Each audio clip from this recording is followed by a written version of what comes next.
I escaped poverty by marrying a man shrouded in darkness, a mafia boss who promised me a life of luxury. But as I stood at the edge of his world, I realized I had traded one prison for another. Let me know where you're tuning in from, and hit like if you believe that sometimes the most dangerous secrets lie beneath the surface. The narrow alleyways reeked of damp concrete and decay, the faint buzz of flickering streetlights casting long, trembling shadows against cracked brick walls. Somewhere in the distance, a siren wailed its mournful song, weaving through the night like a ghostly reminder of the city's relentless grip on those trapped beneath its weight. Marla wrapped her threadbare coat tighter around herself, the fabric barely shielding her from the chill that cut through her bones. The dampness of the evening clung to her skin, mixing with the cold sweat of desperation. Her breath came in shallow, uneven gasps as she hurried past the skeletal remains of what once had been a park, now a wasteland of discarded bottles and broken dreams. She clutched a crumpled letter in her hand, an eviction notice from the landlord, final and unforgiving. The small apartment she called home, the last vestige of safety for her and her brother, would be theirs no longer by the end of the week. Marla's mind raced through the endless possibilities, none of which offered a way out. Jobs were scarce, her meager shifts at the diner barely enough to keep food on the table, let alone rent. Every face she passed seemed etched with the same weariness, the same silent surrender to a life that swallowed hope whole. Then, as if summoned by the shadows themselves, a sleek black car slid to a stop at the corner. The door opened with a quiet precision, and a man stepped out, his tailored suit cutting a sharp contrast against the grime of the street. His eyes, dark and unreadable, scanned the crowd until they locked onto Marla. A slow, deliberate smile curved his lips, almost predatory in its calm assurance. "You look like someone who understands what it means to be trapped," he said, voice smooth, almost hypnotic. "I can offer you a way out." Marla's heart stuttered. She wanted to believe him, needed to. The man introduced himself as Vincent, a name that carried a gravity she couldn't place but felt deeply. He spoke of security, of wealth beyond the dreams she dared not dream, and a chance to escape the suffocating grip of poverty. The words wrapped around her like a warm blanket, whispering promises of stability and a life free from fear. But beneath the surface, something cold and unyielding lurked. Vincent's gaze never quite softened. It was as if the man was a fortress, impenetrable and silent. Marla sensed the loneliness that clung to him like a shadow, a hollow absence masked by power and privilege.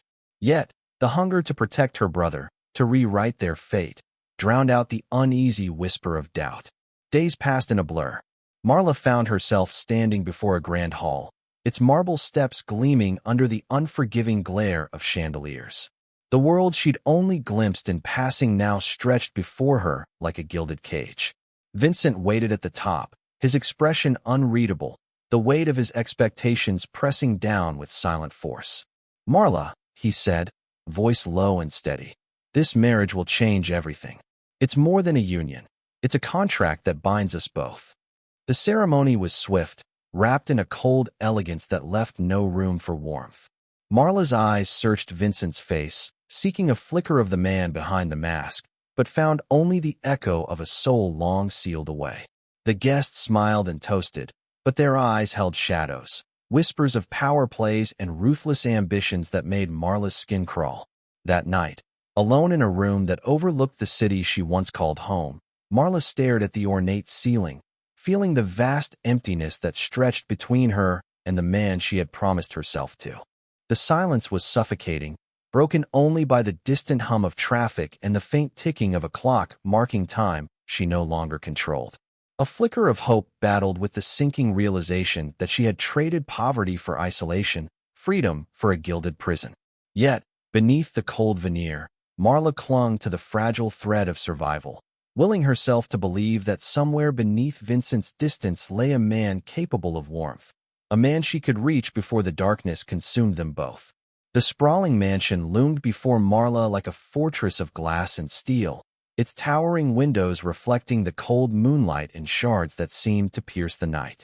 The air inside was sterile, the scent of polished marble and expensive incense mingling with an unsettling chill that crept beneath her skin. Velvet drapes hung heavy over the floor-to-ceiling windows, muffling the world outside and trapping silence within these gilded walls. Vincent moved through the halls with the confidence of a man born into power, yet there was a distance in his gait, a calculated reserve that made the vast space feel emptier. Marla followed quietly, her footsteps swallowed by the thick Persian rugs, each step a reminder of how small and out of place she felt in this world of opulence and cold grandeur. The rooms were immaculate, yet lifeless, like a museum preserved in time. Crystal chandeliers cast fractured light onto polished surfaces, but warmth was absent. The grand piano in the parlor was untouched, its keys coated with dust from neglect. In the library, rows of leather-bound books stood as silent sentinels, their stories locked behind walls of glass and silence. Vincent's eyes rarely met hers, his expression guarded, as if he wore a mask to shield himself from a world he no longer trusted. When he spoke, his voice was clipped, precise, revealing nothing of the man beneath the tailored suits and steely exterior. "Everything you see here comes with a price," he said one evening, his gaze fixed on the city lights below. "Power demands sacrifice." Marla nodded, swallowing the lump forming in her throat. She sensed the weight of ghosts that haunted him, shadows of a past rife with betrayals and losses that had chiseled away at his soul. There was a quiet torment simmering beneath the surface, a distance that no amount of wealth or status could bridge. In the days that followed, Marla observed Vincent at a remove, watching how he interacted with the world around him. His presence commanded respect and fear alike, yet he remained aloof, a man who had long retreated behind walls of silence and control. Staff whispered about ruthless decisions made in shadowed rooms, about power struggles that left no room for mercy. Marla overheard fragments of conversations, names spoken in hushed tones, threats veiled in politeness. The Mafia world Vincent inhabited was ruthless, and in it, vulnerability was a luxury he could ill afford. Despite the lavish surroundings, Marla felt imprisoned. The silence between them grew heavier each day, filled with unspoken words and unmet glances. She reached out once, tentatively, seeking a spark of connection, but Vincent recoiled as if the very act unsettled him. The man she had hoped to find, a protector, a partner, was elusive, a ghost trapped within his own fortress of solitude. One night, as rain battered the windows, Marla found herself alone in the vast bedroom, the bed too large and cold for one. The city's distant hum was swallowed by the mansion's oppressive silence. Her fingers traced the edge of the silk sheets, yearning for comfort that never came. A sudden knock at the door startled her. Vincent entered, his expression unguarded for a fleeting moment, a crack in the armor she had long sought to breach. He stood by the window, rain cascading down the glass behind him, and for a heartbeat, the vulnerability in his eyes shone through the stoic facade. "I'm sorry," he whispered, voice rough with emotion he rarely allowed himself to show. "I'm not good at this, that being what you need." Marla's breath caught. The walls between them trembled, if only briefly. Yet, as quickly as it appeared, the moment passed, and Vincent retreated into himself, the distance closing like a sluice gate. In the following days, Marla wrestled with her growing doubts. The mansion, with all its grandeur, felt less like a home and more like a gilded cage. The luxury that should have brought comfort only highlighted the absence of warmth and companionship. She longed for a place where her voice could be heard, where her fears and hopes mattered. Yet, even in the coldness, she glimpsed fragments of the man beneath, the brief flickers of pain, the rare softness that surfaced in quiet moments. It was a fragile thread, tenuous but real, and she clung to it desperately. One afternoon, Marla found Vincent seated in the study, his fingers absently tracing the rim of a glass filled with dark liquid. The room was heavy with the scent of leather and smoke, shadows pooling in the corners. He looked up as she entered, eyes tired but alert. "Do you ever wonder if this is all worth it?" she asked, voice barely above a whisper. Vincent's gaze darkened, a storm raging behind the calm. "Every day," he admitted. "But there's no turning back. Not for me." The weight of his words settled between them, a reminder of the dangerous world they now inhabited. The life Vincent led was one of power and peril, and Marla was beginning to understand the cost, not just to him, but to herself. As night fell, Marla stood by the window, watching the city's lights flicker like distant stars. The mansion's cold embrace surrounded her, but beneath the surface, a quiet resolve began to take root. She would survive this world, no matter how lonely or treacherous it became. And perhaps, somewhere in the shadows, she might find a way to reach the man who seemed so lost within himself. The mansion's silence was heavier now, pressing down on Marla like a tangible weight. Days blurred into nights, each filled with the same cold routine and the growing chasm between her and Vincent. She had tried, reached out with tentative words, shared fleeting smiles, even dared to touch his arm once. But his retreat was swift and absolute, as if any closeness threatened to unravel him completely. One evening, after a dinner filled with strained politeness and absent conversation, Marla found herself alone in the drawing room, the fire sputtering weakly in the hearth. The flickering flames cast long shadows that danced across the walls, mirroring the turmoil inside her. She stared into the glowing embers, her mind swirling with questions she dared not voice. The door creaked open, and Vincent stepped inside, his expression unreadable beneath the dim light. He closed the door behind him softly, then crossed the room with slow, deliberate steps. For the first time, there was a tension in his posture that went beyond mere distance. It was raw, exposed. "We need to talk," he said quietly, voice rough around the edges. Marla nodded, heart pounding. This was the moment she had both feared and hoped for. He sank into the leather armchair opposite her, rubbing his hands together as if trying to rid himself of some invisible weight. His eyes, usually so guarded, flickered with pain. "I've been a ghost for a long time," he began, voice barely above a whisper. "Not just emotionally dead, but a shell shaped by years of betrayal, loss, and bloodshed. The empire I built, it's soaked in darkness. Every decision, every sacrifice, it's cost me pieces of myself I can't get back." Marla leaned forward, her hands trembling slightly. "Why didn't you tell me?" Vincent's jaw tightened.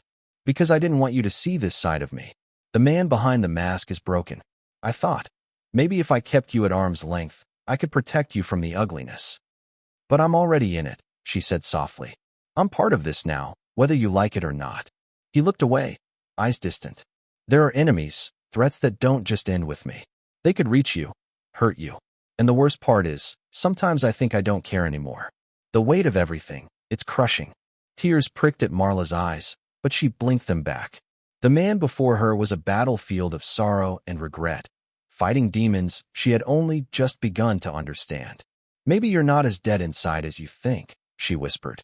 "Maybe there's still something worth fighting for." Vincent's gaze snapped back to hers, searching. For a moment, vulnerability cracked through the armor. Then, with a bitter laugh, he shook his head. "I've lost too much to believe in hope," he said. "Friends, family, everything. The man you married is a ghost created by a life I never asked for." The room seemed to close in around them, their shared pain a silent specter between them. Marla's resolve hardened. If Vincent's emotional death was the price of his empire, then she would find a way to bring him back from the brink, or at least survive the shadows with him. In the days that followed, Marla noticed the undercurrents swirling beneath the surface. Staff moved with hushed urgency. Whispers followed her in corridors, and she caught glimpses of men whose faces were etched with menace. The Mafia world she had stepped into was unforgiving, and its dangers seeped into every corner of their lives. One evening, while Vincent was away at a clandestine meeting, Marla overheard voices in the hall, sharp, urgent, filled with threat. The weight of their world pressed down harder than ever, and for the first time, fear rooted itself deep in her chest. When Vincent returned, his expression was grim, the protective barrier around him thinner but no less formidable. "You're not safe here," he warned, voice low but fierce. "There are forces moving against us, and they won't hesitate to destroy what's mine, what's ours." Marla's heart clenched. The man who seemed so emotionally dead was fiercely protective when it came to her, but the danger was real, and the cost of their union more than she had imagined. That night, as she lay awake, Marla wrestled with the truth of their marriage. It was not the fairy tale she had once hoped for, but a battleground of pain, secrets, and survival. Yet, amidst the darkness, she found a flicker of defiance, a determination not to be consumed, not to vanish into the shadows alongside Vincent.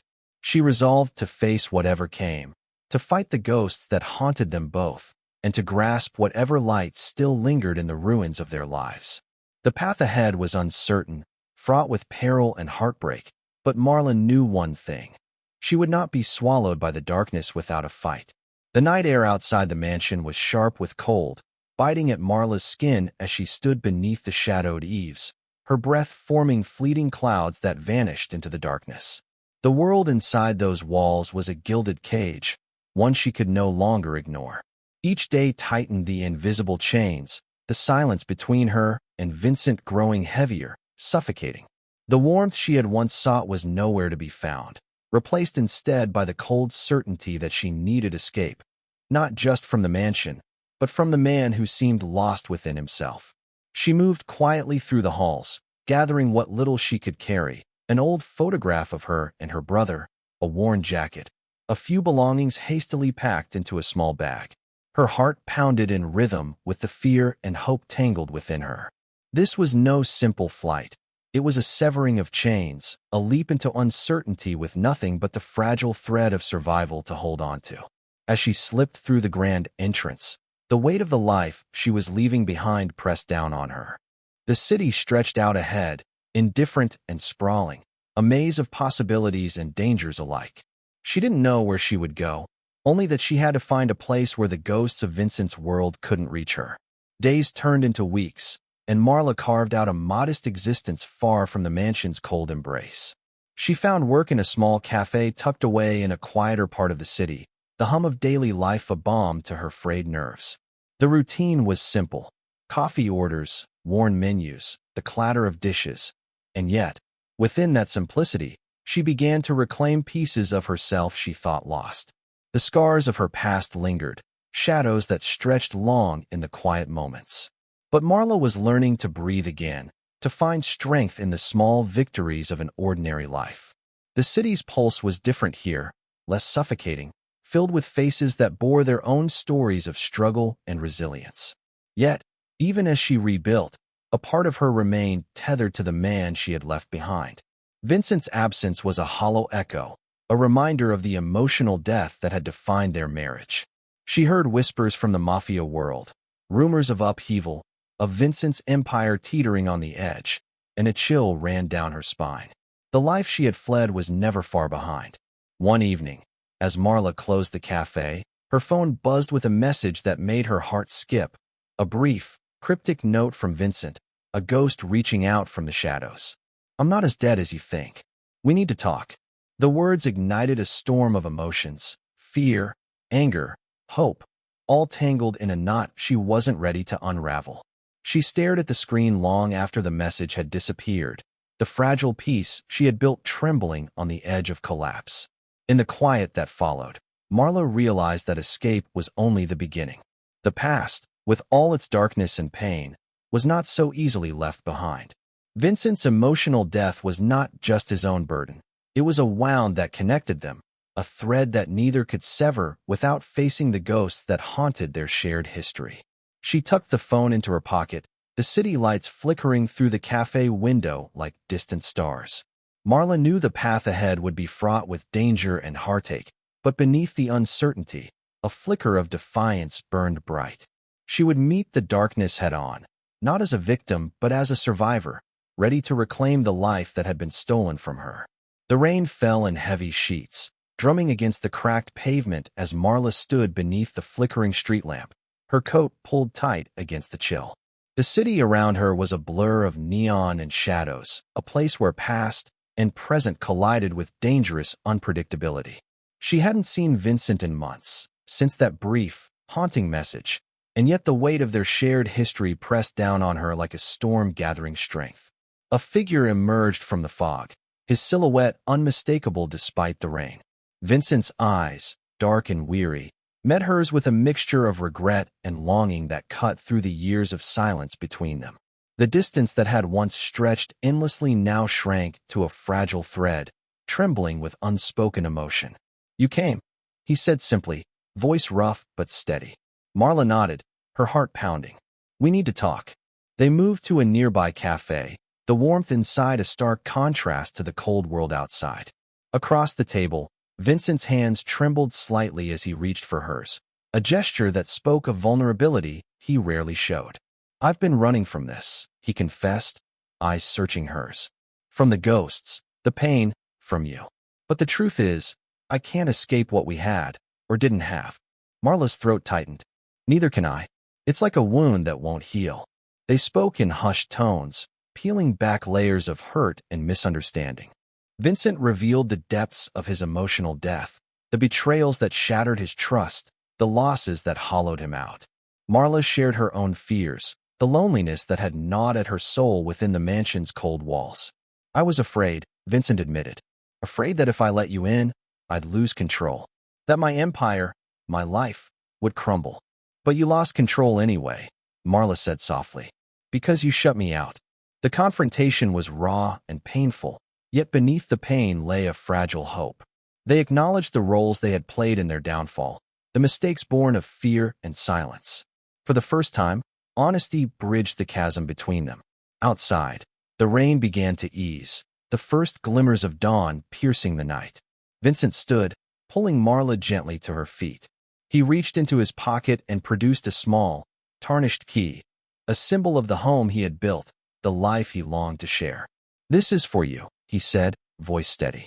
"Not as a promise of perfection, but as a start, a chance to rebuild together." Marla took the key, her fingers trembling. The future was uncertain, fraught with shadows and challenges yet to come. But in that moment, beneath the softening sky, she saw a path forward, a fragile, tentative hope that love could reclaim what was lost. They stepped out into the morning light, two broken souls beginning to heal, ready to face whatever storms lay ahead as one. If you love the story, like the video and subscribe.